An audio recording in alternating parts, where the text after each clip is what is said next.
민족의 명절인 설이 다가왔네요. 누군가에게는 세뱃돈의 기쁨이, 누군가에게는 손님을 맞는 기쁨이, 또 누군가에게는 많은 음식 장만의 고통이기도 한 명절이죠. 정보톡톡 오늘은 설날과 관련된 다양한 이야기를 모아서 살펴봅니다. 우선 설날의 어원은 무엇인지부터 알아보죠. 음력 1월 1일인 설날은 한 해가 시작되는 첫날로 우리나라의 가장 큰 명절 중에 하나인데요. 설이라는 말의 유래에는 여러 가지 견해가 있습니다. 먼저 설날은 낯설다의 어근인 설에서 어원을 찾을 수 있는데요. 새해에 대한 낯설음이라는 의미와 아직 익숙하지 않은 날이라는 의미를 갖습니다. 아직은 적응되지 않은 새로운 해, 낯선 해의 시작이라는 의미를 갖는답니다. 둘째, 시작이라는 뜻의 선다라는 말에서 선날이었지만 시간이 흘러서 연음화돼서 설날로 됐다는 설입니다. 셋째, 삼가다나 조심하여 가만히 있다라는 뜻의 옛말인 섭다를 어원으로 갖는다는 설입니다. 새로운 시간, 사회, 환경의 질서 속에서 아직은 어색해서 언행을 삼가하고 조심해야 한다는 뜻으로 볼 수 있겠네요. 그럼 설날의 유래는 어떻게 되는지 살펴볼까요? 설이 언제부터 시작됐는지는 정확하게 알 수 없지만 중국에서 태양, 태음력을 받아들인 이후로 추정됩니다. 중국도 양력 1월 1일인 새해 첫날보다 우리의 설날과 같은 음력 1월 1일을 아주 중요시하고 있는데요. 한국도 중화권 국가로서 이런 영향을 크게 받았겠죠. 그래서 적어도 6세기 이전 역법이 제정되고 태양력을 받아들인 이후로 추정하고 있습니다. 이렇게 오래전부터 음력 1월 1일을 설날로 쇠던 전통은 일제시대에 음력이 아닌 양력 사용이 보편화되면서 해방 이후에도 1980년대 중반까지 공휴일로 인정받지 못하다가 1985년부터 음력설은 민속의 날이라고 하는 명칭을 붙여서 처음으로 설날 하루만 공휴일로 제정됐었고 1989년부터 민속의 날을 설날로 개칭하고 사흘간의 연휴로 정식 지정됐습니다.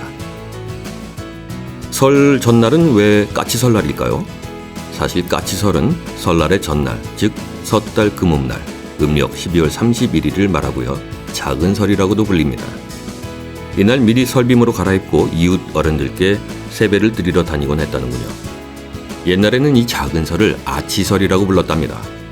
순우리말인 아치는 작은을 뜻하는 말로 시간이 지나면서 까치로 바뀌어 불렸고 까치설날로 굳어졌다고 합니다. 또 까치설날의 유래는 고려의 승려 이련이 쓴 삼국유사에 담겨져 있기도 한데요. 신라 소지왕 때 왕후가 왕을 해치려고 했는데 까치의 도움으로 생명을 구할 수 있었다는 이야기랍니다. 이때부터 설 전날을 까치의 날이라고 해서 까치설이라고 이름 지었다고 하네요.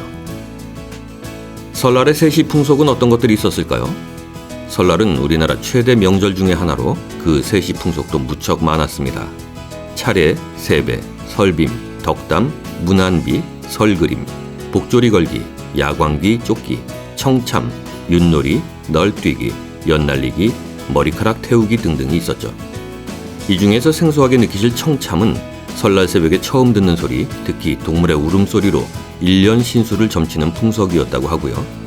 야광기 쫓기라는 것도 아마 처음 들어보셨을 텐데요. 야광이라고 하는 귀신이 설날 밤에 사람들의 신발을 신어보고 발에 맞으면 신고 간다는 속설에서 시작됐습니다.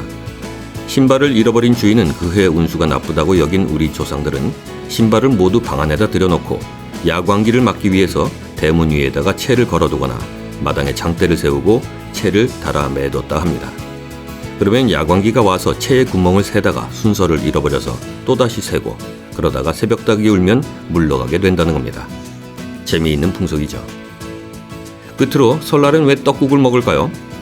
설날 아침에 떡국을 먹는 이유는 순백의 떡과 국물로 지난해 안 좋았던 일들을 모두 잊고 새롭게 시작한다는 의미를 담고 있습니다. 흰 가래떡을 길게 뽑아서 장수와 자손의 번창을 빌고 둥글게 써는 것은 옛날 화폐 모양인 엽전 모양으로 운세와 제복이 가득하기를 기원했다고 합니다. 네, 정보톡톡 오늘은 설날에 대한 궁금증들을 풀어봤습니다. 기억해 두셨다가 친척들에게 설명해 주면서 어깨를 으쓱해 보셔도 좋겠네요. 여러분 새해 복 많이 받으세요.